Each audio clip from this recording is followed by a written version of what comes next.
आनंद लो प्रतिदिन के जीवन का में स्वागत है। आज मेरे साथ रहने के लिए धन्यवाद। इस हफ्ते मेरे साथ शो में 2 अद्भुत मेहमान हैं, डॉक्टर लेस और लेस्ली पैरेट। इन्होंने बहुत लोगों की मदद की कि वे दूसरों के साथ अपना संबंध सुधारें। पति और पत्नी, माता पिता और बच्चे, वो सारे संबंध जो हमारे जीवन को परिपूर्ण करते हैं। आपका फिर से स्वागत है डॉक्टर्स। मुझे लगता है कि मैं बहुत महत्वपूर्ण लोगों के साथ आपको प्रभावित होना चाहिए। हाँ। ये महान हफ्ता रहा। संबंधों के बारे में अद्भुत बातें हैं और मैं जानती हूँ कि हमारे पास गवाहियां हैं। हम उसे कुछ ही क्षणों में दिखाना चाहते, परंतु हम उसमें संबंधों के स्तर के विषय चर्चा करने के बाद देखेंगे। क्या आप एक तरह से शुरू करते हैं और अगले तरह से खत्म करते हैं? क्या होता है? ये बहुत अच्छा प्रश्न है। यह क्रम में बहुत से संबंधों में होता है। तुम कुछ कहोगी क्या इसमें? हाँ, हम जानते हैं जैसे कि हम खोजबीन के द्वारा पाया है कि संबंध सच में कुछ कथन के क्रम से होकर जाता है। सब लोग उस संबंध से शुरू करते हैं जिसे शायद हम झूठा संबंध कह सकते हैं, जहां आप सबसे अच्छा होने का नकाब लगाते हैं। ये प्रभाव के व्यवस्थापन के विषय में है और जो कुछ आप कर सकते हैं सबसे उत्तम करते हैं। ये रोमांटिक संबंध है, पहले डेट के विषय में। आप उनकी जरूरत के विषय में नहीं सोचते। आप कहते हैं मैं कैसे इसे प्रभावित करूं और ये और वो। मैं उन्हें कैसे प्रभावित करूं? हाँ, बिल्कुल सही। ये उतना गहरा नहीं होता है और ये तो सूडो होता है। कुछ संबंध उस जगह पर अधिक समय तक रह सकते हैं। आप उन लोगों को कई बार या हर समय जब आप संपर्क में आते हैं तब आप उसे नहीं देख सकते। इसी कारण कई बार लोग अपने विवाह के बाद में आश्चर्य करते हैं क्योंकि आप व्यवहार करते हैं। मैं जानती हूँ जैसे कि मेरे पति, हमारे विवाह के एक हफ्ता हो तो उनका मैं बाहर जाऊंगा और शेक बॉल्स खेलूंगा। मैंने कहा शेक बॉल्स क्या है? उनका मतलब था कि वो गोल्फ बॉल खेलने का अभ्यास करेंगे। खैर, मुझे नहीं मालूम था कि वे गोल्फ खेलते हैं। और शादी भी कर ली। हाँ, क्योंकि जब हम डेटिंग पर थे तब मुझे छोड़ और कोई बात महत्वपूर्ण नहीं थी। हम सब में ये विचारधारा होती है, जब हम कुछ प्राप्त करने की कोशिश करते हैं तो हम उसमें अपना सर्वोत्तम लगा देते हैं, परंतु फिर जब वो हमारे पास होता है तो हमारा असली रूप बाहर आता है। ये भी नहीं कि हम किसी को धोखा देने की कोशिश कर रहे हैं। बिल्कुल नहीं। हम ये भी नहीं जानते कि हम वो कर रहे हैं, बस हो जाता है, स्वाभाविक है। ये झूठा संबंध है, बस 1 इंच गहराई का होता है। और आप आनंदित है। यदि आप किसी के साथ में अधिक समय रहते हैं और असली होना शुरू कर देते हैं तो आप संबंध के अगले स्तर पर पहुंचते हैं, जिसे शायद हम गड़बड़ी का स्तर कह सकते हैं या विवाद का कह सकते हैं, क्योंकि आप ऐसी बातों के विषय कहते हैं। आप हमेशा आमने सामने नहीं आगे जाकर देखते कुछ ना कुछ ऊपर आएगा। शायद राजनीति, सिद्धांत, खेल, घर का वातावरण और बहुत कुछ। टूथपेस्ट की ट्यूब निचोड़ना। हाँ, बिल्कुल सही। और ऐसी बहुत सी बातों के कारण संबंध संतुलन से बाहर हो जाता है, वो गड़बड़ी में आ जाता है। तो कई बार, मैं नहीं बता सकता कि कितने बार, सबसे पहले आप मित्रता के विषय सोचे। कितनी मित्रता खत्म होगी क्योंकि वे गड़बड़ी में चले गए और वे संतुलन में लाना नहीं जानते थे। उसकी ओर ध्यान नहीं देते हैं। और फिर विवाह के विषय में निश्चय ही यह देखना सच में हृदय तोड़ने वाला होता है कि वो विवाह गड़बड़ी के बाद में फिर से संतुलन में नहीं आ सकता है। बहुत से लोग गड़बड़ी में आते हैं, उदाहरण के लिए विवाह में, क्योंकि हमारे पास आशाएं होती हैं। हमारे पति उसे करना शुरू करता है और हम सोचते हैं मैं जानती हूँ किसी के द्वारा प्रेम किया जाना क्या है, और आप उसे नहीं करते हैं। और परंतु यदि हम बहुत दूर तक चले हम उसे हल कर देंगे, है ना? बिल्कुल। हाँ, मेरे प्रभाव में कोई भी बदल जाएगा। एक दंपति जिनसे हम मिलने जा रहे हैं, उनके विवाह को 30 वर्ष हो गए जब उसने उसे दूसरी स्त्री के लिए छोड़ दिया। जो शुरू में बेकार दिखता है, परमेश्वर ने उसका उपयोग भलाई के लिए किया। उनका विवाह फिर से जुड़ गया और वे एक दूसरे के करीब आ गए जैसे पहले कभी भी नहीं थे। ऐसा कोई गड्ढा नहीं जिसके गहराई में ये उतरा नहीं। आप चाहे कितनी ही गड़बड़ी में हो, यीशु उसे अवश्य दूर कर देगा। जब जेरोल्ड और मैरविस बटलर ने अपने पिछले 30 वर्षों से भी अधिक वैवाहिक जीवन में देखा, उन्होंने आश्चर्य किया कि परमेश्वर ने 2 टूटे और जख्मी लोगों को और बिखरे हुए संबंध को किस तरह से जोड़ा। मैरविस केवल 17 की थी जब उनका विवाह 24 वर्षीय जेराल्ड से हुआ। वो बचपन में हुए यौन शोषण के गंभीर घटना के परिणाम में उसने विवाह किया। उन्होंने कहा कि वो बुरा व्यवहार 9 वर्ष की उम्र में शुरू हुआ, उस व्यक्ति के द्वारा जो उस समय उनके परिवार में रहता था। स्वयं का अहम शायद सबसे बुरा था। मुझ में भरोसा नहीं था, परंतु कई वर्षों में जैसी मेरी उम्र बढ़ती गई, मैं बाहर से ही भरोसा पहनने की कोशिश करती, इतनी अलमता से, और मैं ठीक थी। परंतु देखिए, अंदर में जेरोल्ड अपनी समस्या से व्यवहार कर रहा था। उनका पालन पोषण माँ और नानी के दृढ़ व्यक्तित्व के साथ हुआ। जेरोल्ड ने कसम खाई कि वो कभी किसी स्त्री को अपने ऊपर अधिकार नहीं करने देगा। ऐसा समय था जब मैविस कुछ कहती थी तो मैं उसे नहीं सुनता था। यदि वो कहती वो काला काला है तो मैं कहता सफेद है। यदि वो कहती कि आओ वहां चले तो मैं वहां चले जाता। यदि वो कहें ऊपर चलो तो मैं नीचे जाता। और ये बस इसलिए कि इस रीति से वो मुझ पर नियंत्रण न करें। मैं सोचता हूँ क्योंकि ये मेरी खुद की समस्या थी और सत्य यह है कि माविस की समस्या थी। शायद जो कुछ भी मैंने किया उसके कारण वो आनंददायी नहीं था। परिणाम स्वरूप जेरोल्ड अपने काम पर नए सहभागी के साथ में अधिक समय तक रहने लगा। मार्विस चिंता करती और उसे चेतावनी देने की कोशिश करती। मैंने उससे कहा कि वो बेवकूफ और मूर्ख है और वो जो महसूस कर रही है उसे वो न ले, और जो कुछ कह रही थी उसमें कुछ भी नहीं था और बाकी सब कुछ ठीक था। परंतु हमेशा मैं उस धोखा खाने के जाल में और फंसता चला गया और अंत में मैंने सच में उसे छोड़ दिया। वे 5 महीनों तक अलग रहे। मैविस के लिए इसे सहना बहुत ही कठिन था। यदि मैं शब्द का उपयोग कर सकती हूँ, वो तो नर्क था, वो भयानक था। हर समय दर्द सहने से बाहर था। मैंने निश्चय ही आत्महत्या की कोशिश की। कई महीने अलग रहने के बाद परमेश्वर ने अंत में जेरोल्ड में काम किया। एक रात मैं बिस्तर पर लेटा था और मैं सच में चाहता था कि परमेश्वर कुछ करे, और मैंने देखा जाए तो बस सामान्य रूप में मैंने इस रीति से कहा, एक तो वो है या फिर मैं, वो तो अलग व्यक्ति है। और उसने कहा, परंतु तुम हम दोनों का उपयोग नहीं कर सकते हो। मैविस ने पहले ही जेरोल्ड को डाइवोर्स पेपर भेज दिए थे, इसलिए वो नहीं जानता था कि क्या वो मेल मिलाप के लिए तैयार होगी, परंतु उसके पास आशा थी। धीरे धीरे परमेश्वर ने जेरोल्ड और मैविस की मदद की कि उनके विवाह के दर्द भरी राहों से वे मेल मिलाप करें। उन दिनों को अपनी उन व्यक्तिगत समस्या का सामना करना था जिसने उन्हें वर्षों से परेशान किया था। जॉयस को टीवी पर देखने के कारण मैविस की बहुत मदद हुई और ब्यूटी फॉर एशेस पढ़ने के द्वारा उसके समझने में मदद हुई कि भूतकाल में जिनका शोषण हुआ ऐसी वो अकेली ही नहीं है और परमेश्वर उसे आजाद कर सकता है। और पहली बार जेरोल्ड मैविस को वो दे सका जिसकी उसे जरूरत थी। मैं सोचता हूँ कि परमेश्वर ने मुझे सुनने के लिए कान दिए। मैं कई घंटों तक कलीसिया में लोगों को सुनता, बातें करते या चर्चा करते या समस्या बताते हुए, परंतु जब कभी माविस की बात आती कि अपनी समस्या बांटें तो वो मुश्किल था। इसलिए मैं सोचता हूँ कि परमेश्वर ने सबसे पहले यही किया कि उसने मुझसे यही कहा, सब बातों से दूर हो जा, ये समय है कि अपना मुंह बंद कर और सुन ले। मैविस के लिए सबसे बड़ी रुकावट थी कि वो क्षमा के विषय विजयी हो जाए। ये वो प्रकाशन था जो उसने एक रात प्रार्थना करते हुए पाया। मैं एक दिन बहुत ही उलझन में थी। जेरोल्ड ऐसी भयानक बात कैसे कर सकता है? मैंने प्रभु को ये धीमी आवाज में कहते सुना, तुम ये कैसे सोच सकती हो कि जेरोल्ड ने जो किया वो तुम नहीं कर सकती हो? उसने जो कहा उससे मुझे चोट लगी। परमेश्वर, इसका क्या अर्थ होगा? ये मानो जैसे कि उसने कहा, यदि मैं अपने अनुग्रह का हाथ तुम्हारे जीवन पर से पल भर के लिए हटा दूं, तो तुम्हें दिखा दूंगा क्या कर सकती हो। इस दंपति को दोबारा साथ जुड़कर 2 साल बीत गए हैं और उनका वैवाहिक जीवन पहले से भी अधिक मजबूत है। ये एक गवाही है परमेश्वर में उनके विश्वास की और परमेश्वर की उनके प्रति विश्वास योग्यता। हम अभी भी नई बातें ढूंढ निकालते हैं क्योंकि हम एक साथ समय बिताते हैं। हम एक दूसरे के विषय जानने में समय बिताते हैं। ये उत्साहजनक है, सच में आश्चर्यजनक, क्योंकि हमने अपने विवाह के वादे को फिर से लिया। हम जानते हैं कैसे कहें मैं तुमसे प्यार करता हूँ, और सच में जानते हैं। हम जानते हैं कैसे कहें मैं क्षमा चाहता हूँ, सच में मानते हैं। हम क्षमा कैसे करें वो जानते हैं, सच में करते हैं।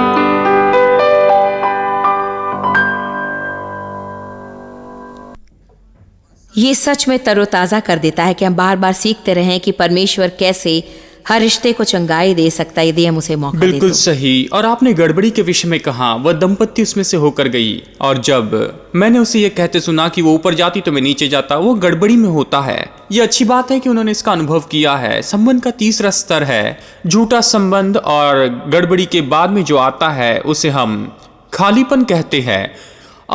और देखिए, यहाँ पर हम दूसरे व्यक्ति को बदलने के लिए खुद की जरूरतों को खाली कर देते हैं। हमारी जरूरतें, आवश्यकताएं, कई बार हम चाहते हैं कि वो वैसे ही हो जैसे हम चाहते तो हैं। आप स्वीकृति की स्थिति पर आ रहे हैं। बिल्कुल सही। और इस दंपत्ति ने बिल्कुल वैसे ही किया। मुझे नहीं मालूम कि आप ये कैसे करते हैं। कुछ भी हो, मैं नहीं कर सकता। मैं नहीं सोचता कि आप कर सकते हैं। मैं सोचता हूँ कि हमारे जीवन में पवित्र आत्मा की हमें जरूरत है कि हमें सामर्थ्य दें स्वयं को खाली कर देने के लिए, कि दूसरे व्यक्ति को बदल दें।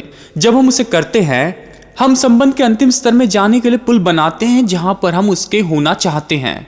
और फिर वह झूठा संबंध नहीं रहता जो केवल 1 इंच गहरा है, परंतु अब तो ये सच्चा संबंध है और ये सागर जितना गहरा है। और इस तरह के संबंध में हम कहते हैं कि इससे अधिक मधुर संबंध तो नहीं हो सकता है। ये पूरी पृथ्वी पर सबसे सुरक्षित स्थान है। जैसे वे कह रहे थे, मुझे क्षमा महसूस हुई। मैं जानती हूँ कि कैसे कहें मैं तुमसे प्यार करता हूँ, और वो सच है। और उसने कहा मैं जानती थी, उसने कहा मैं जानती थी। और वही प्रेम की बात के साथ होता है। आप सच में वो कहना शुरू करते हैं जो मन में होता है, हृदय से महसूस करते हैं और जानते हो समझ गए हैं। तो इसमें भी स्तर हैं। आप पहले स्तर को क्या कहेंगे? हाँ, झूठा संबंध। झूठा संबंध। फिर आप गड़बड़ी में जाते हैं जब आप सच में ईमानदार होते हैं, और यदि आपको पसंद ना आए तो आप पसंद का दिखावा नहीं करते, आप सच होते हैं। फिर आप आगे जाते हैं। आप अपने जीवन में पवित्र आत्मा की मदद से खालीपन में आते हैं, और वही सच्चे संबंध के लिए पुल होता है। और ये ऐसा नहीं कि आप खालीपन महसूस करते हैं, परंतु आपने जरूरतों के लिए खुद को खाली किया कि दूसरे व्यक्ति को बदल ये ऐसा नहीं कि बड़ी जरूरतों को अनदेखा करें। आप कह सकते हैं कि खुद की जरूरतों के लिए खुद को खाली करना, आपकी आवश्यक जरूरतों को आप जैसा चाहें वैसा पूरा करें। परंतु ये बहुत ही महत्वपूर्ण निर्णय लेना होगा जब आप उसे कहते हैं। वो तो विश्वास का बड़ा कदम होगा।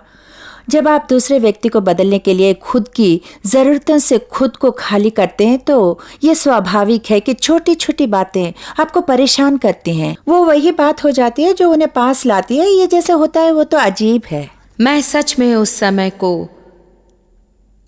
याद कर सकती हूँ जब मैं डेव के साथ के अपने संबंध में ऐसी जगह पहुँची जहाँ मैंने कहा कि वैसे ही रहेंगे और कभी नहीं बदलने वाले, और तुम्हारे पास तुम्हारे बारे में बड़ी बड़ी बातें, मुझ में कमियां, आप में कमियां, मेरे पास अच्छी बातें हैं, आपके पास अच्छी बातें हैं।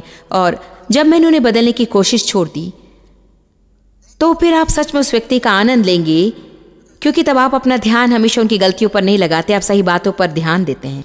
और तब से हमारा जीवन और भी उत्तम हुआ और आनंददायी हुआ।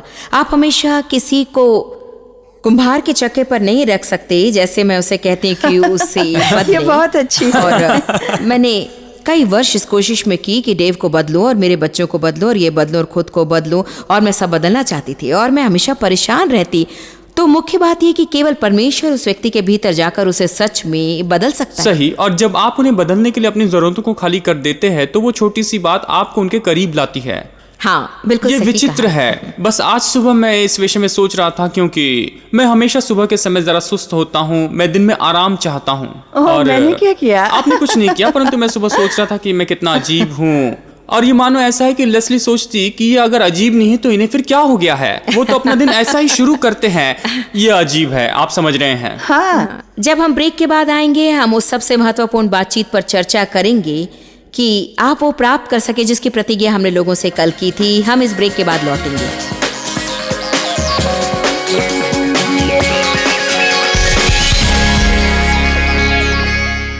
आपका दोबारा स्वागत है। हम हमारे आज के मेहमान के विषय उत्साहित हैं और राह देख रहे हैं कि सबसे महत्वपूर्ण बातचीत हम क्या कर सकते हैं। यहाँ पर लटके रहने की कुछ बात है। जब हमने ये किताब लिखी लव टॉक, हम बातचीत से होकर गए और निश्चय ही हम सब बातचीत में से होकर देख रहे थे। हम देख रहे थे कि हम कैसे उत्तम बातचीत कर सकते हैं, और ये कि कब बात ना करें। ये दिलचस्प बातचीत है। की किताब में आश्चर्य क्या की ऐसा बात। भी समय रहा है? उनमें से कुछ, जैसे जब आपने कहा लाखों बार। फिर हमारे पास एक और अध्याय है जिसे हम सबसे महत्वपूर्ण बातचीत करना कहते हैं। ये बातचीतें जो आप सुबह करते हैं, रात के समय करते हैं, कल भी करेंगे। ये ऐसी बातचीतें जो आप खुद से करते हैं, आप इसे जानते हैं। वह तो खुद से बातचीत है, भीतरी बातचीत 24 घंटे चलती है। जब हम सोते हैं तभी भी ये होता है। हमारे सपनों की ओर ध्यान दें, ये खास है। आप इस भीतरी बातचीत से जुड़े होते हैं और यह आपकी दूसरों के साथ की जो बातचीत है उस पर असर डालता है। हाँ, क्योंकि हमारी बहुत सी भीतरी बातचीत का संबंध हम खुद से क्या कहते हैं उससे होता है कि हमारा पति कैसे हैं, हम किस तरह की पत्नी हैं, हमारे विवाह या हमारे बच्चों का परीक्षण कर रहे हैं। ये वो निरंतर होने वाली भीतरी बातचीत हमारे संबंध को आकार देती है। जॉयस, कल्पना करिए यदि आप सोने के पहले अगर आप अपने सिर के पीछे से एक छोटी सी कंप्यूटर चिप निकाल लें और उससे लैपटॉप में डालें और वह आपके पिछले 24 घंटों में जो आपने खुद से बातें की है उसका विवरण देता है। आप उसे एक बकेट में डालें, खुद से सकारात्मक बात या नकारात्मक बात में। उनमें से कौन सी ज्यादा भरी होगी? हाँ, सामान्य रूप में अधिकतर लोगों के लिए हमने ये UCLA के शोध से पाया है कि हमारी खुद से की गई बातों में से 73% बातें नकारात्मक बकेट में जाती हैं। वाह, कितनी बढ़िया इस बात विषय है। सोचिए। हाँ, इसलिए यह महत्वपूर्ण है। जब हमने ये समझना शुरू किया कि आपकी पूरी सेवकाई क्या है, परमेश्वर आपसे प्रेम करता है, चाहे आपकी यात्रा कुछ भी हो, इतिहास हो, परमेश्वर आपसे प्रेम करता है और आप इससे अपनी आत्मा में उतरने देते हैं और अपनी हड्डी में महसूस करते हैं, तब आपकी खुद की बातें बदल जाती है। तो वैसे ही आपकी बातचीत भी बदल जाती है जो आप जीवन में दूसरे व्यक्तियों के साथ में करते हैं। ये बात मैंने कई वर्षों पहले जानी और आपने जैसा उसे बताया उससे मैंने जरा अलग बताया था, परंतु सिद्धांत वही था। मैंने संदेश सुनने शुरू किए, प्रेम और प्रेम में चलना और आत्मा के फल के विषय, और मैं प्रेम में चलना चाहती थी परंतु मैं चल नहीं सकी। मैं और भी दोषी महसूस करने लगी और मैंने सोचा कि समस्या क्या है। मैं हर सुबह बिस्तर पर लेटे लेटे अच्छा बनने की योजना बनाती, फिर जब मैं अपना पैर फर्श पर रखती मैं किसी पर क्रोधित होती। अगर संक्षिप्त में कहूँ, अंत में परमेश्वर ने मुझे दिखाया तुम किसी और के साथ नहीं रह सकती क्योंकि तुम खुद के साथ नहीं रह सकती हो। यदि तुम्हारा संबंध खुद के साथ ही अच्छा ना हो तो तुम्हारा दूसरे लोगों के साथ अच्छा संबंध नहीं होगा। यह संभव नहीं है क्योंकि आपके पास जो नहीं है उसे आप नहीं दे सकते। बिल्कुल सही। यदि वो आप में नहीं तो आप नहीं दे सकते। हाँ, बिल्कुल सही। परमेश्वर हमसे ऐसा प्रेम करता है कि मानो इस पृथ्वी पर प्रेम करने के लिए हम एकमात्र व्यक्ति है। जब हम अपना उद्देश्य समझते हैं, अब देखिए ये ऐसा नहीं कि हम स्वीकृति के विषय में कह रहे हैं। कई लोग हमारे सलाह के ऑफिस में आते हैं और हमने पाया कि उन्हें खुश करने की बीमारी की शिकायत है। वे दूसरों के लिए जीते हैं, ना वो खुद से सच बोलते हैं ना ही परमेश्वर के उद्देश्य के लिए बोलते हैं। तो कोई आश्चर्य की बात नहीं है कि उनकी खुद से की गई बातें नकारात्मक है। उन्होंने खुद को वैसे बनाया है। वे ये नहीं समझते कि इसीलिए अब जो कोई मसीह यीशु में है उन पर दंड की आज्ञा नहीं है। उन्हें परमेश्वर के प्रेम को समझकर जानना है कि हम उसकी संतान हैं। इसे हम स्वीकार करें और वो हमारी भीतरी बातचीत को बदलना शुरू कर देता है और फिर ये बाकी सब बातें आसान कर देता है। हाँ, और केवल खुद के प्रति ही नहीं परंतु हम खुद से उन लोगों के विषय क्या कहते हैं जिनसे हम प्रेम करते हैं, क्योंकि ये सामर्थ्य है वो जो चुनाव करते हैं उसके विषय में हम क्या सोचना चुनते हैं। ऐसे पिता के साथ बड़े जो हमेशा माँ के लिए कार का दरवाजा खोलते हैं और ऐसे ही उनकी माँ बातें उनकी माँ और वो बस कार में ही बैठी रहती जब तक कि पिताजी आकर दरवाजा ना खोल दें। मैंने अपने घर में कभी ऐसा नहीं देखा। आप बस कार से बाहर आते और छोड़ देते हैं। और पहले कुछ डेट्स में मैं रेस्टोरेंट के मार्ग पर था। मैंने कहा लेस्ली कहाँ पर है, क्या हो गया? जानते हो, मेरे घर में मेरे पिताजी ने कहा इसलिए हमारे पास में पावर लॉक्स है, हम वो करते हुए अपना समय क्यों बर्बाद करें। और इस तरह की बातों में हम इसे करते हैं। जब मैं उन्हें ये मेरे लिए करते हुए नहीं देखती तो मैं अपने अंदर ऐसी बातचीत करना शुरू कर सकती हूँ। हाँ, यदि वो मुझसे सच में प्रेम करता, मैं इसे जानती हूँ क्योंकि मैं ये छोटे छोटे उत्साहित करने वाली बातें हैं, ये सब अपेक्षाएं हैं जो। तो बताइए, क्या अब आप कार का दरवाजा खोलते हैं या बस कार से बाहर निकलने का निर्णय लेते हैं? मेरे पास अब समय नहीं है, उनके दरवाजे खोलने की राह नहीं देखती। वो अभी शब्द चली गई है। 21 वर्ष बीत गए हैं, वो पीछे रह गया। अपेक्षा के विषय बातें करें। ये एक बात है जो संबंधों में समस्या लाता है, जिसकी हम कल्पना भी नहीं कर सकते, क्योंकि कई बार हम अपेक्षा करते हैं कि दूसरा व्यक्ति वो करे और वे जानते भी नहीं कि हम इसकी अपेक्षा कर रहे हैं। अनजान है, वे अनजान है। वे मानो कि जैसे तुमने ये क्यों नहीं किया, तुमने वो क्यों नहीं किया, क्यों नहीं बताया कि ये महत्वपूर्ण था, तुम्हें ये जानना चाहिए था। परंतु देखिए, क्योंकि हम अलग लोग हैं इसलिए उसे जानते नहीं। मैं कई बार सोचती हूँ ऐसे लोग होते हैं जिनके साथ रहना आसान नहीं होता, परंतु बहुत से लोग ऐसे नहीं। वे हर रोज उठते हैं और जैसे हैं वैसे ही रहते हैं, परंतु हम जो है उसके साथ वे जो है वो मेल नहीं खाता और हम में इसलिए फूट होती है। और हम अलग अलग घर में सही बढ़ते कहा। हैं, अलग अलग जीवन जीना सीखते हैं। और कई बार हम कहते हैं कि संबंधों की यूनिवर्सिटी जो हमारा घर है जिसमें आप बढ़ते हैं, और आप अलग अलग क्लास में होते हैं। यदि आप शायद बच्चे बनकर अपने घर में जाएं और वहां पर देखें जहां पर आपको वो जगह याद आती है जहां पर कुछ बातें हुई थी या कुछ हुआ था, यदि वो पुरानी बातों में जाए, वो पुरानी बातें, मैं अपने विद्यार्थियों से कहता हूं कि आप वापस जाएं, बचपन में याद करें। शायद कोई ट्रॉफी हो या फिर बॉल ग्लोव या फिर डॉल हाउस या फिर और कुछ हो। और फिर हम ये बड़ी धूल खाती अटैची देखते हैं जिस पर शायद ये नेम प्लेट में आपका नाम बड़े अक्षरों में लिखा हो और नीचे वो कहता है संबंधों की जानकारी। हम शायद उसे खोल दें और वे हम सारी शिक्षाएं याद करते हैं जो हमने बचपन में पाई थी कि संबंध कैसा काम करता है और कैसा नहीं करता। कल्पना करिए कैसी शिक्षा होगी। हम में से कुछ लोग शायद फाइल फोल्डर निकाल लें और जब हम यहाँ महसूसीकरण के विषय इस परिवार में बातें नहीं करते, या फिर आप पहले दोष लगाते ऐसा कुछ करते हैं, या कैसा जिसे कहा गया है कि रोना पुरुषार्थ नहीं है, ऐसी ही बातें। ये तो वह शुरू का परिवार है और ये बहुत ही मुश्किल है कि जिस परिवार से आप आए हैं उसे आप कैसे आकार और ये दें। हमारी खुद से की बातों को आकार देगा क्योंकि वही हमारी भीतरी बातचीत को निर्माण करता है। ये मानो छोटे टेप से जो आपके मन में से होके जाते हैं। मैंने आज ये पाया है और मैं सोचती हूँ कि ये आज हमारे दर्शकों को उत्साहित करेगा। मैं सोचती हूँ कि अगर आप गलत में बढ़े और आप गलती में बढ़े, आप शायद उनमें से कुछ परिणामों को अपने व्यक्तित्व में अनुभव करते हैं, परंतु अब मेरे साथ ये होता है कि मैं परिस्थिति में प्रति उत्तर नहीं देती हूँ। मैं परमेश्वर का वचन और सारे अध्ययन और पढ़ने के द्वारा ये समझ पाई हूँ कि मैं ऐसा या वैसा प्रत्युत्तर क्यों देती हूँ, या मैं ऐसा क्यों महसूस करती हूँ और वैसा क्यों नहीं करती। तो अब शायद वो प्रतिक्रिया शुरू में आना चाहेंगी और मैं परमेश्वर का काफ़ी वचन जानती हूँ कि मैं परमेश्वर के वचन पर काम करूँ, बजाय इसके कि मैं अपने गलत भूतकाल पर प्रतिक्रिया करूं। मैं बस चाहती हूं कि लोग आज सच में समझ पाएं कि चाहे आप कैसे भी बड़े हों, उसे बदला जा सकता है। ये रास्ते का अंत नहीं है। वे कभी ऐसी जगह नहीं हो सकते जहां वे अच्छा संबंध ना रखें।